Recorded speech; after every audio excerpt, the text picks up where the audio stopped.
Hi, This meeting is being recorded.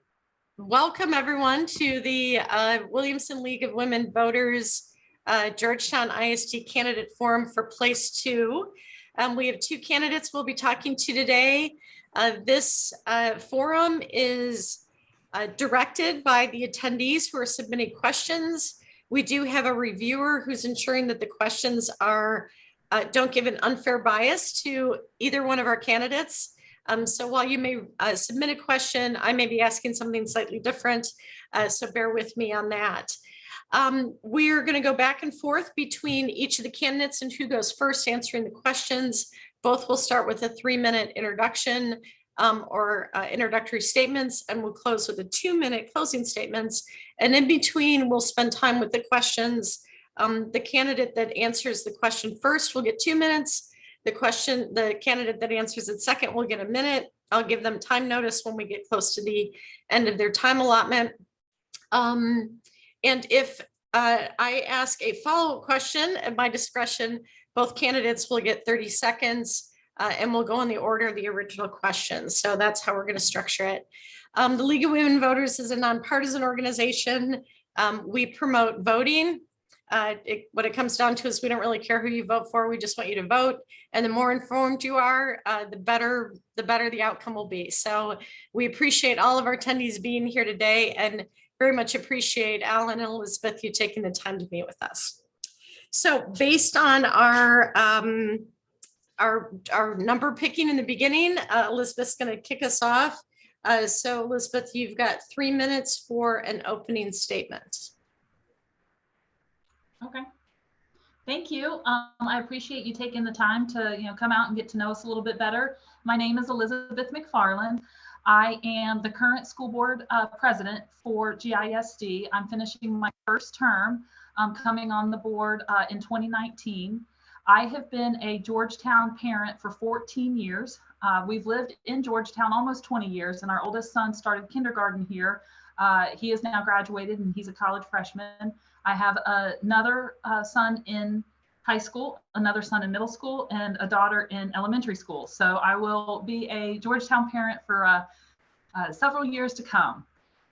What brought us to Georgetown in the first place was actually the Army. My husband and I were both stationed at Fort Hood, where we served in the Army. We are graduates of the United States Military Academy at West Point. We served as commissioned officers. While in the Army, I was able to attend law school. I became an attorney in a JAG, served in the Army in that capacity.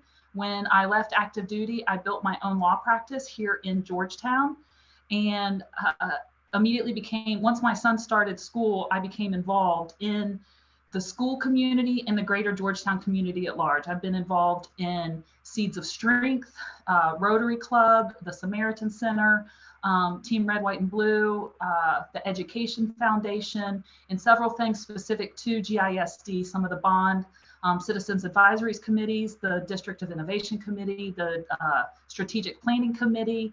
And that's what attracted me to being a school board trustee, was the work I saw the district doing that I believed in and wholeheartedly am behind.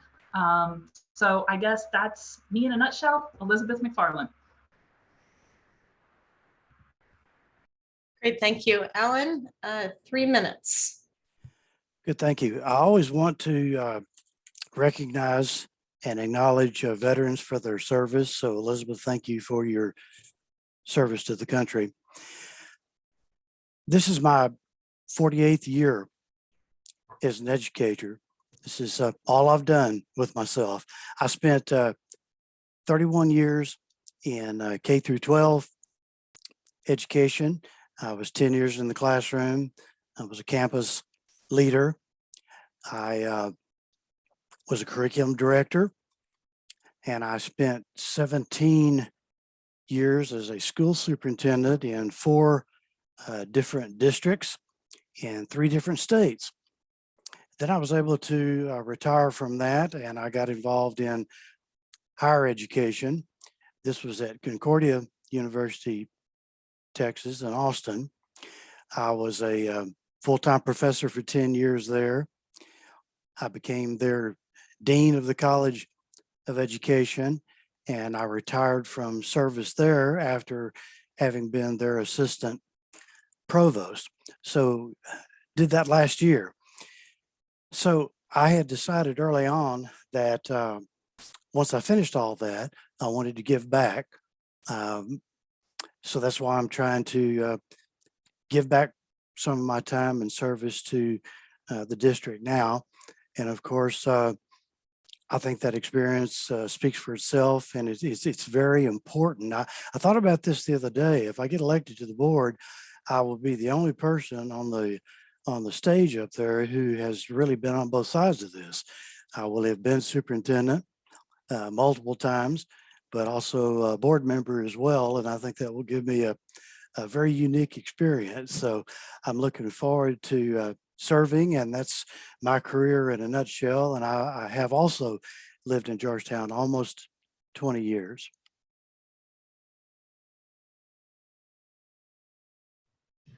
Thank you. So the first question, Ellen, we'll start with you. It'll be 2 minutes. Actually, let me do my little reset here. Cat.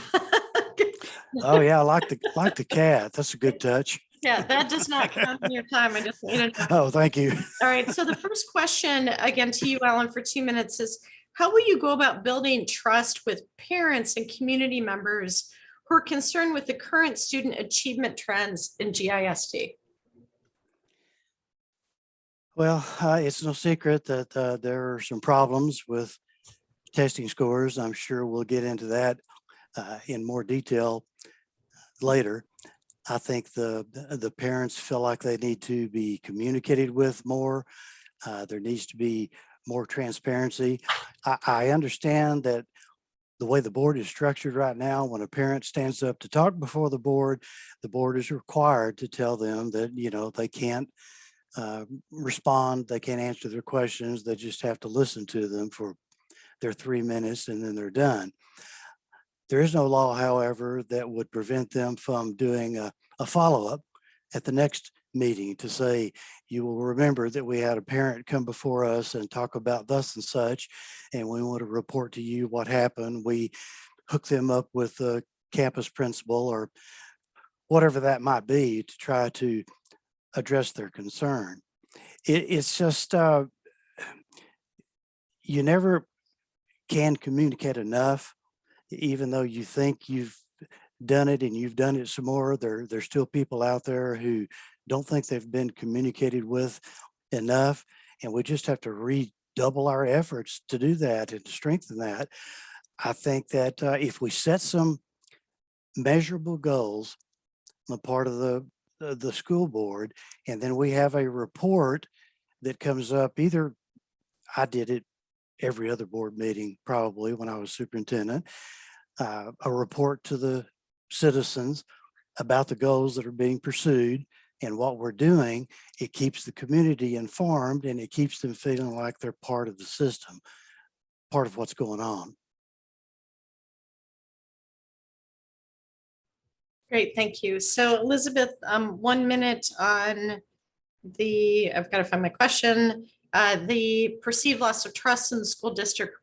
Oh, I'm sorry, wrong one. Yeah, my bad.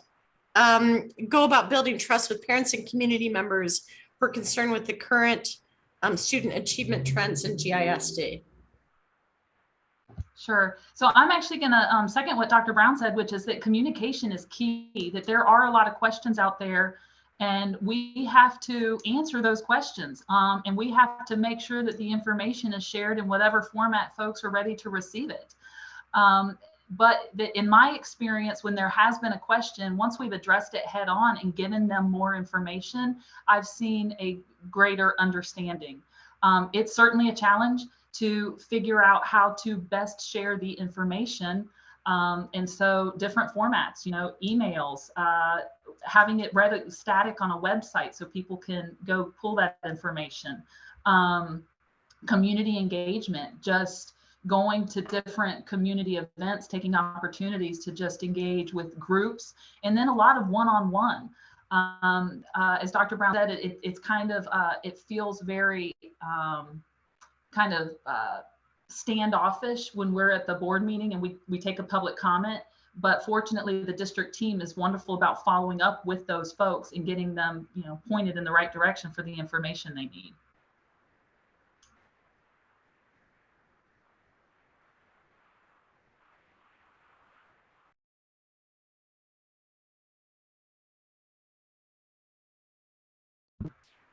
Pam, I'm sorry, I can't hear you.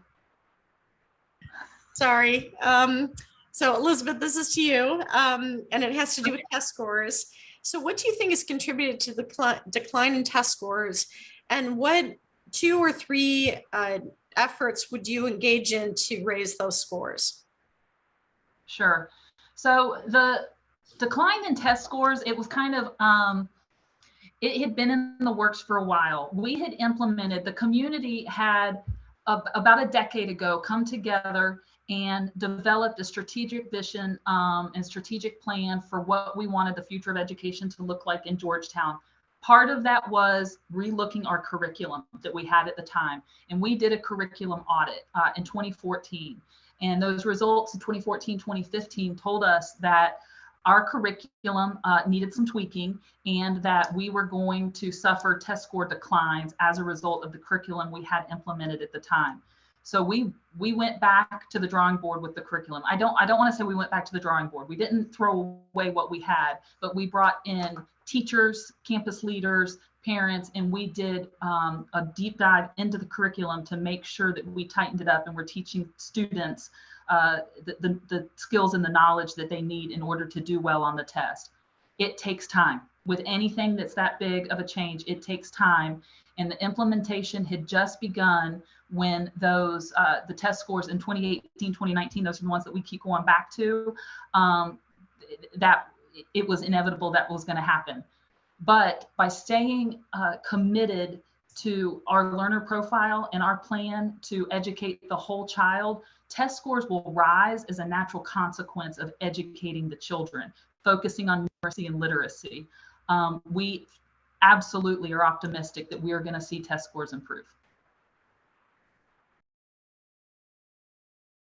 Okay, and Ellen, you have a minute regarding test scores and any action items you would pursue to address them. So the state has a mandated curriculum called the TEKS. It has been in place since, in one form or the other, since the late 70s. It is more or less the marching orders that school districts are supposed to use to order their instruction. I believe that the board has, I don't deny that some of their programs may have some payoff in the future, although we don't see that right now. I think what the board has done is gotten away from some of the fundamentals. They need to reprioritize getting back to the TEKS and the mandated curriculum.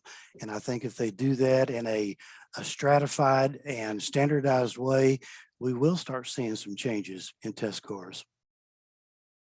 Great, thank you. The next question, Alan, we'll start with you. You'll have 2 minutes for this question. Trustees are elected to represent all students. Taking that into account, how do you see your role as trustee in representing and ensuring support for students who are in special programs at various levels?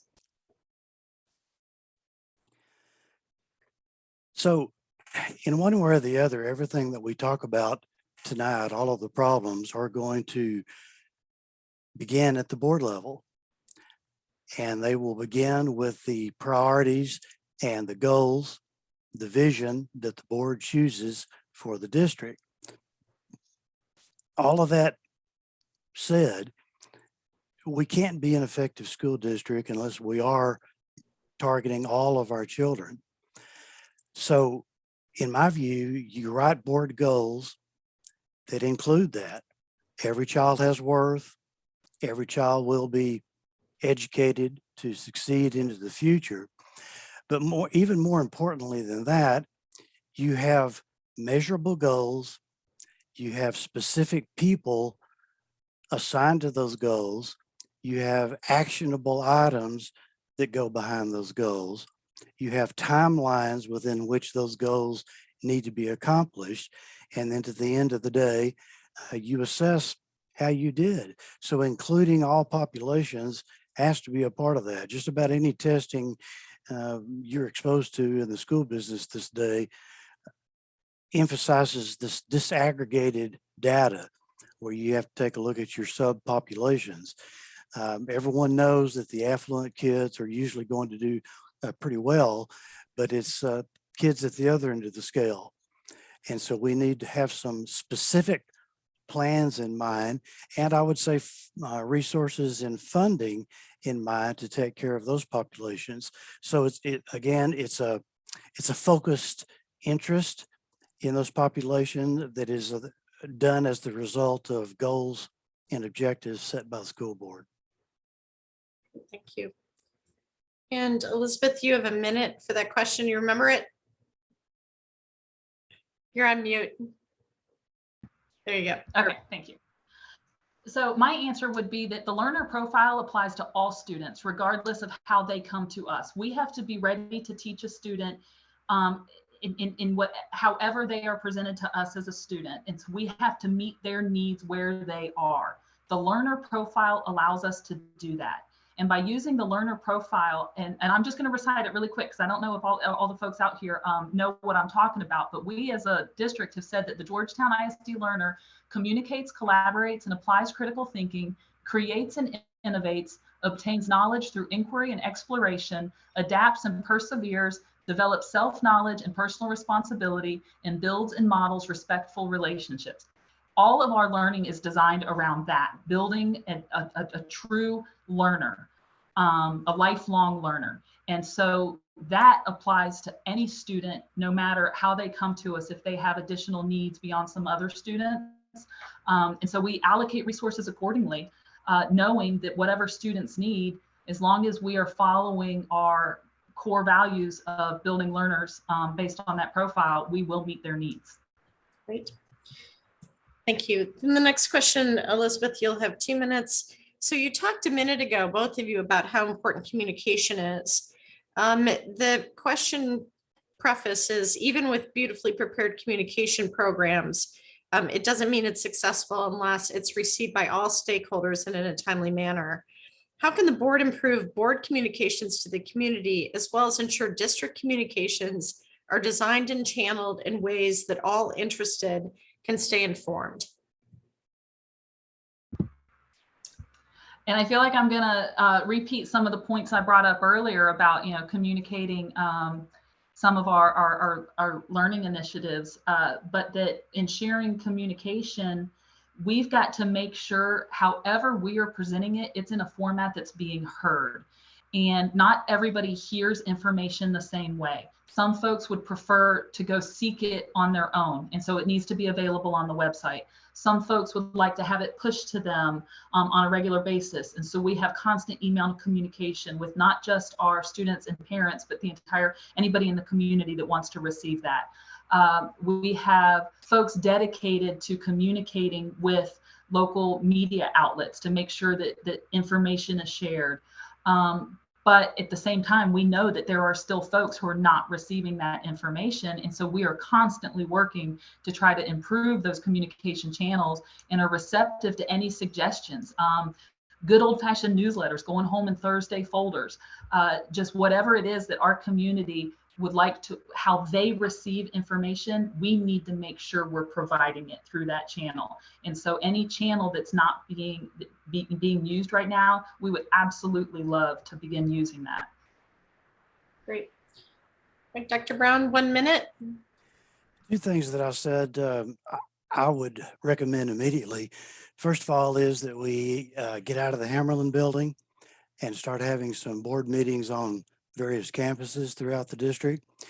Can you imagine the impact of having a board meeting down at Annie Pearl Elementary, for example, and using that as a way to recognize the staff and the students at Annie Pearl? I think that would just do wonders for communicating our concern about those folks. I would also do, I like the idea of newsletter and a board brief, but I would probably do it on the internet. I know they record the board meetings and anybody can tune in and listen to that, but frankly, sometimes people are not going to sit there for an hour and a half or 2 hours and watch the whole thing that goes through a board meeting. I think there ought to be a summary video that can be done maybe in 10 or 15 minutes where people can get the gist of what went on in the board meeting every week, so that if you don't have very much time, you click on that, you get a real quick and dirty look, if you will, at what's going on. Two real quick ways to improve communication. Okay, thanks. Ellen, so this next question is back to you. And I will tell you, I don't know all the acronyms. So I hope you don't ask me to explain them all. So this has to do with how we track performance. So what are your thoughts on the standards-based learning system versus traditional GPA, and how it will be implemented in middle school and high school? There seems to be many holes and frustration from parents that the SBL, standards-based learning system, and lack of education, educating parents on how the new system works. Well, so I can't pretend that I understand how their system works, so I may sound a little repetitive here as well, but I still am going to go back to the TEKS. They are the fundamental and the state mandated curriculum that has to be used in the schools.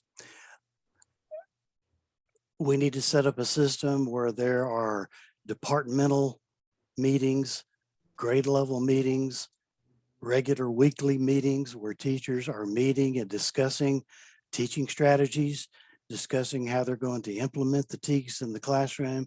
This needs to be a part of board goals, and this needs to be a part of the report that gets presented to the board either at every meeting or every other meeting, so that the community understands what it is we're trying to pursue and how we're trying to pursue it.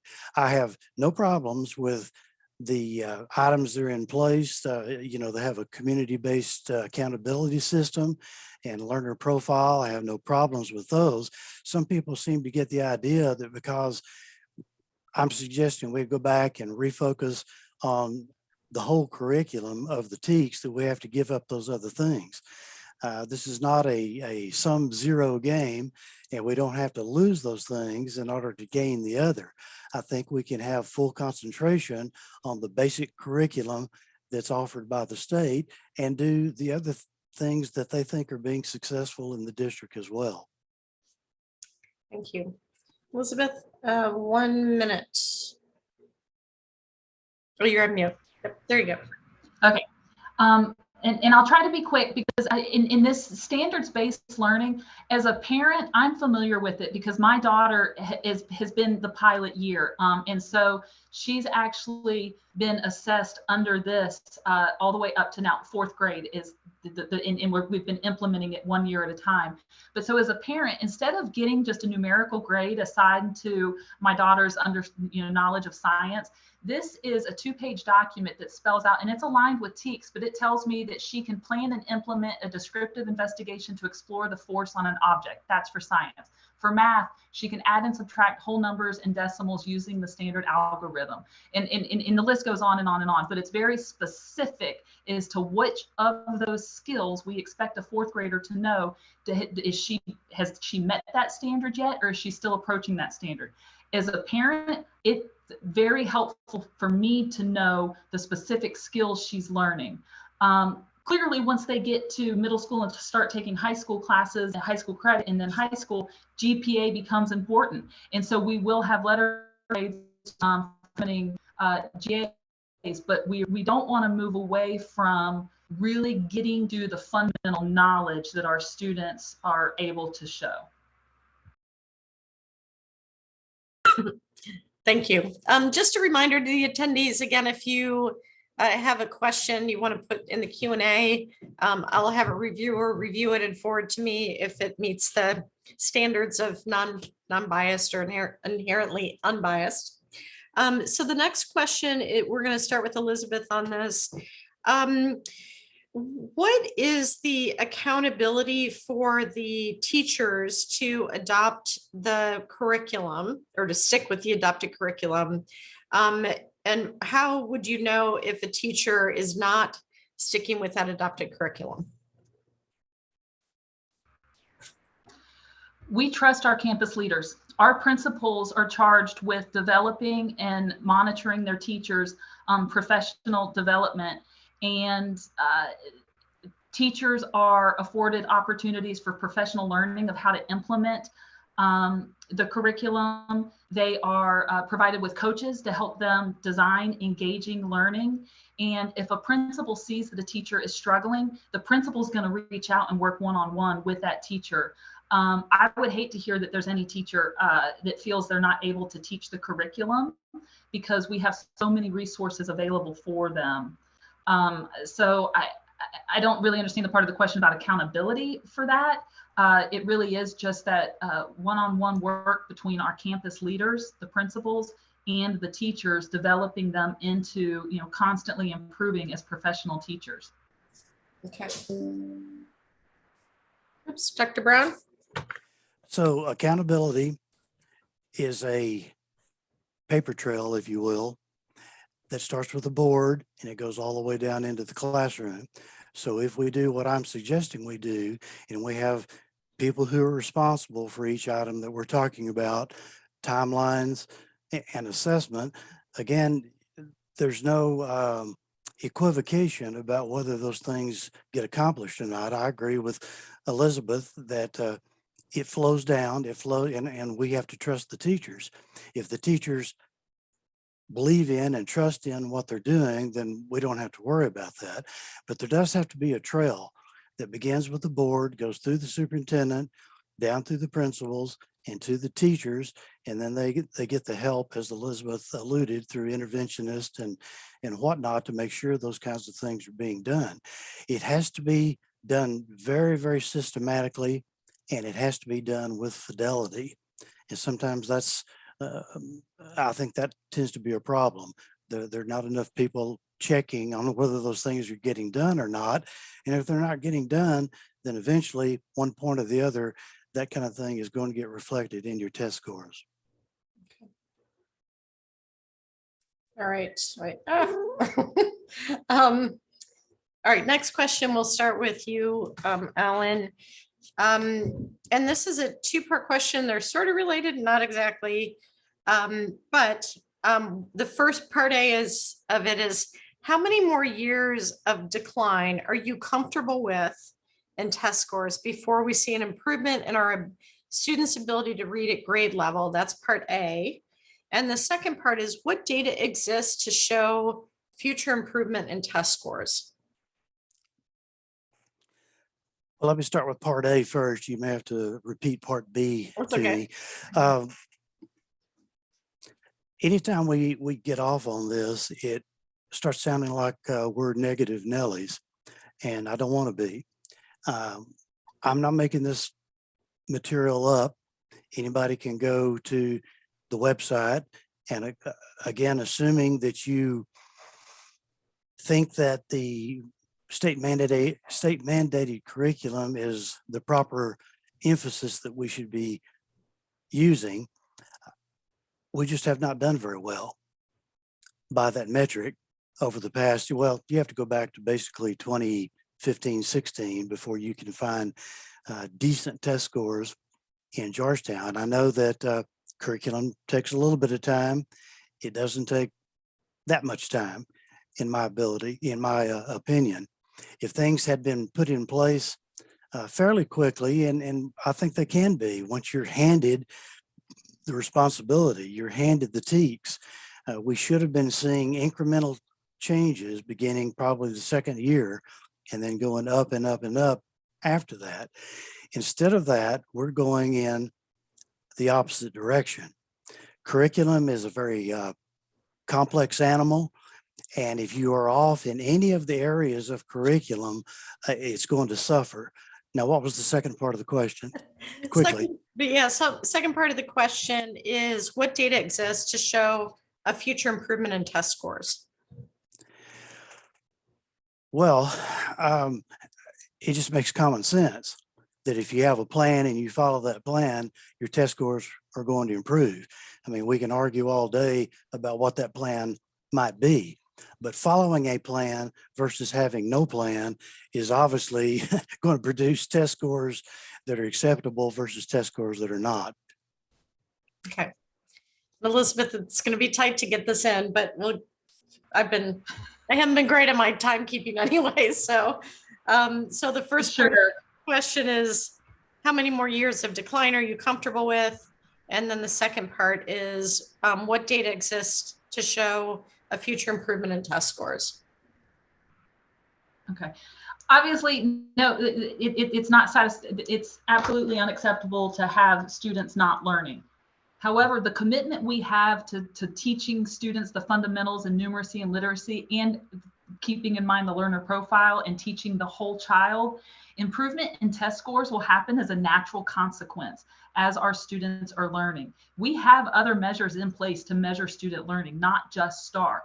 We use MAP tests. We use other progress assessments throughout the year, and we see that our students are in fact learning. And one of the most hopeful things that's out there is that the most recent data for STAR shows that our students statewide, we had learning loss. That was expected because of COVID.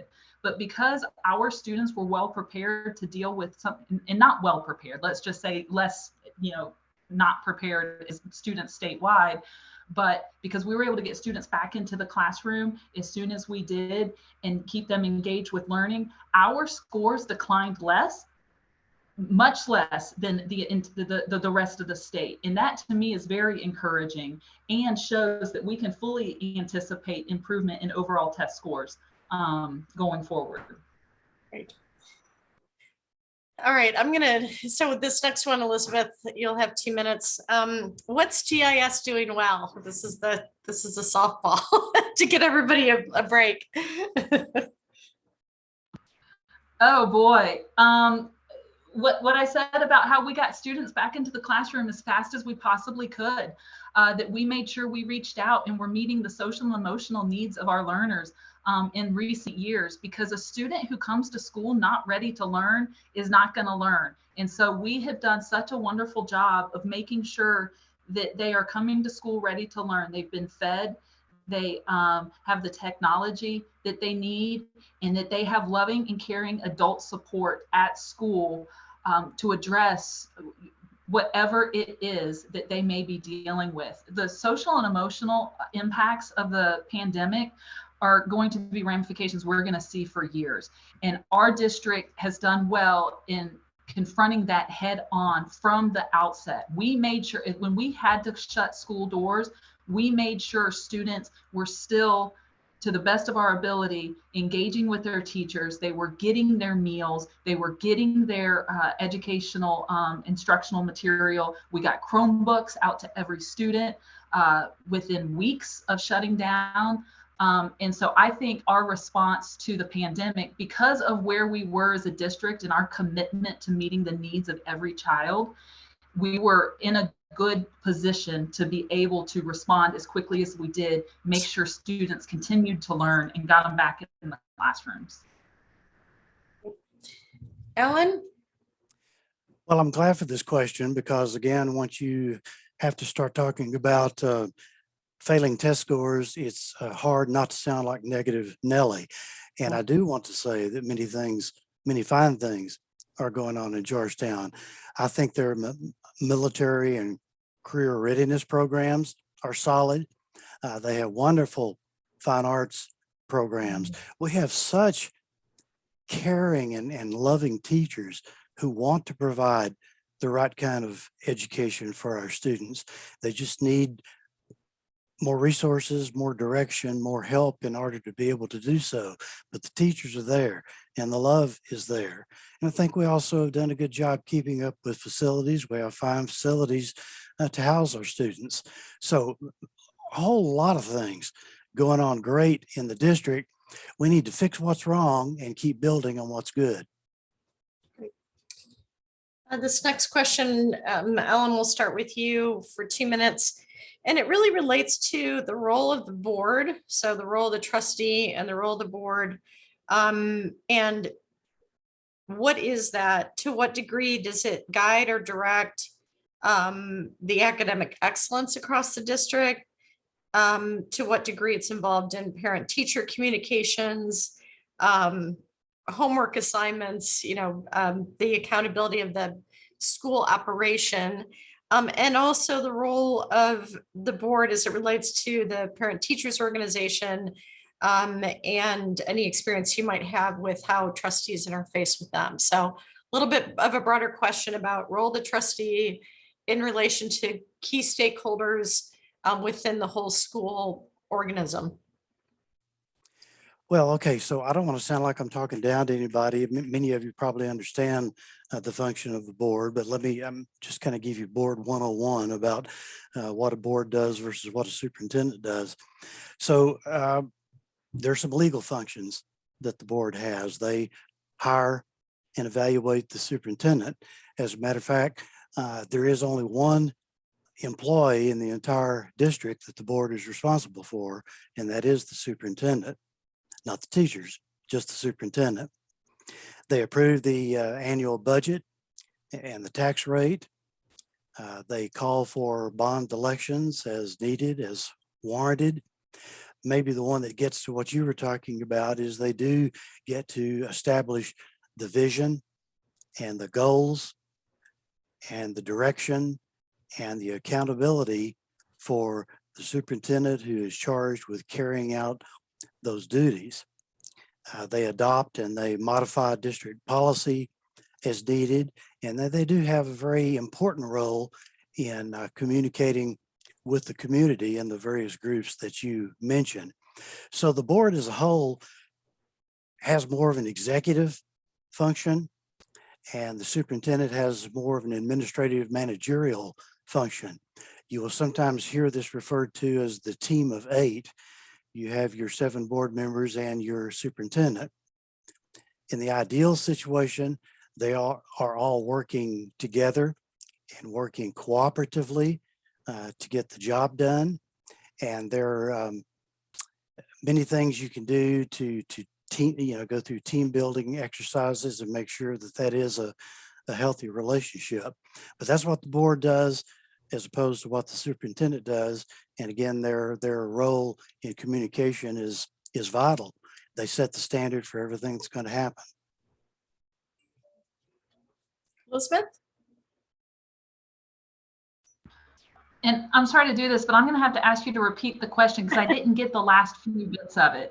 Sure, yeah, so it was somewhat of a general question. So part of it had to do with the role of the board, and what can we expect in terms of the board's interaction with staff, as it relates to, expectations for academic excellence, as it relates to communications with parents and teachers, even homework assignments, as well as the PTA, the interactions with the PTA, its role with the PTA, or, so again, sort of a general question on role and how that the trustees work with the key stakeholders at the various levels across, the education system.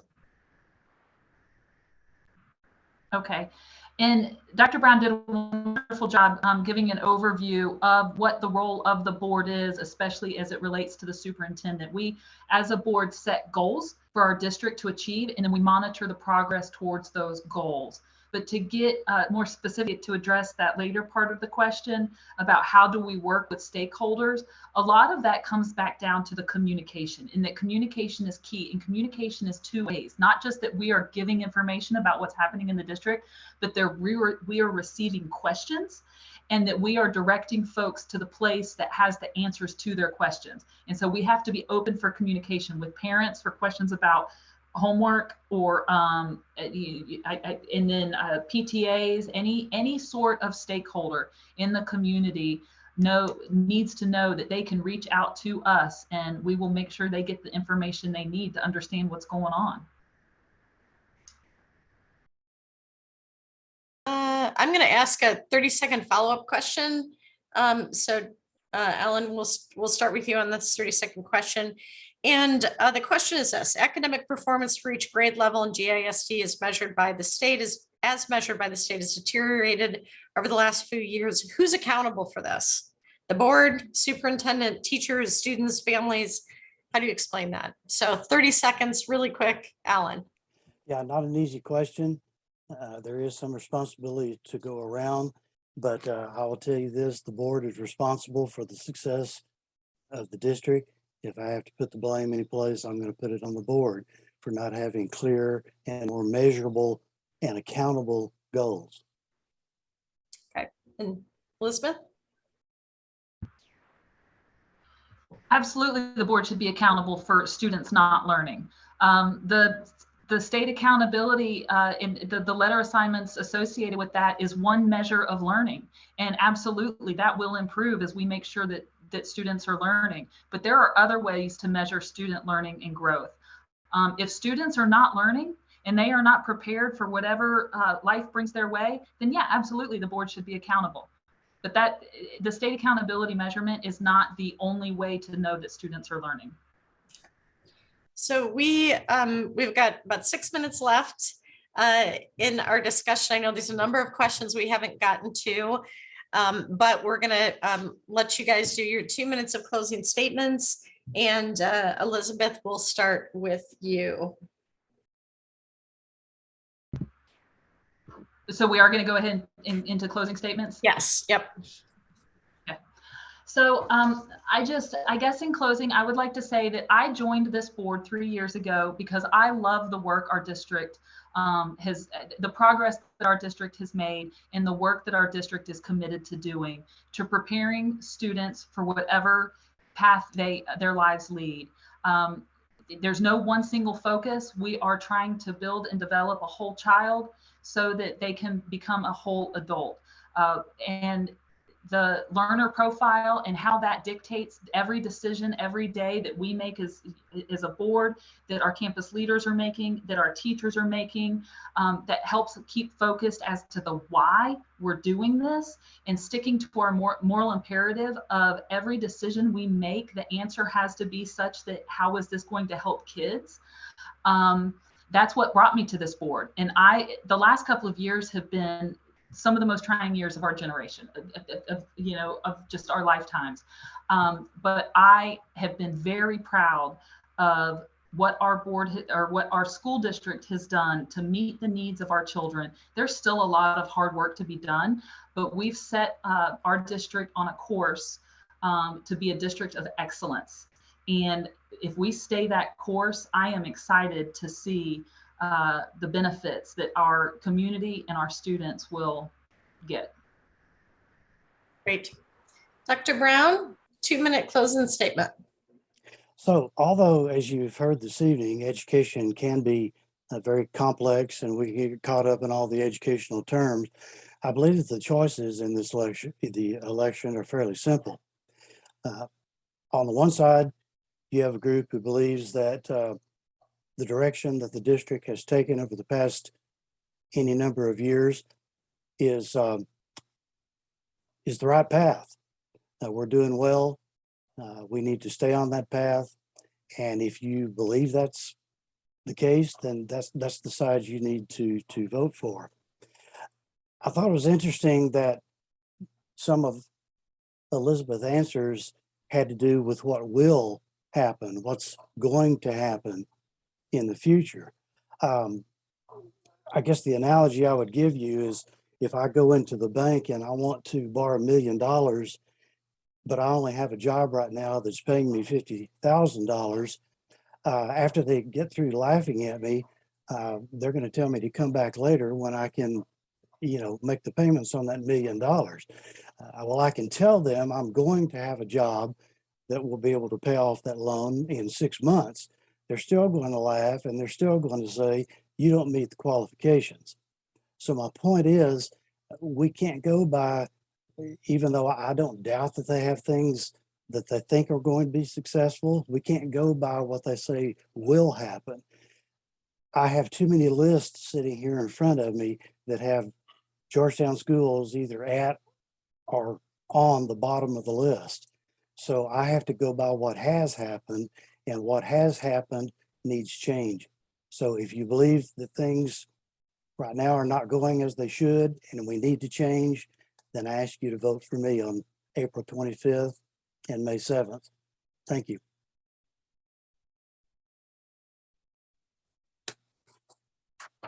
All right, sorry, the cat timekeeper. I had to lock my cats out. I actually locked my Yeah, I cats like out the of the cat. office just for that. Yeah, sorry about The- that. Yeah, the The lead. cat adds a nice touch.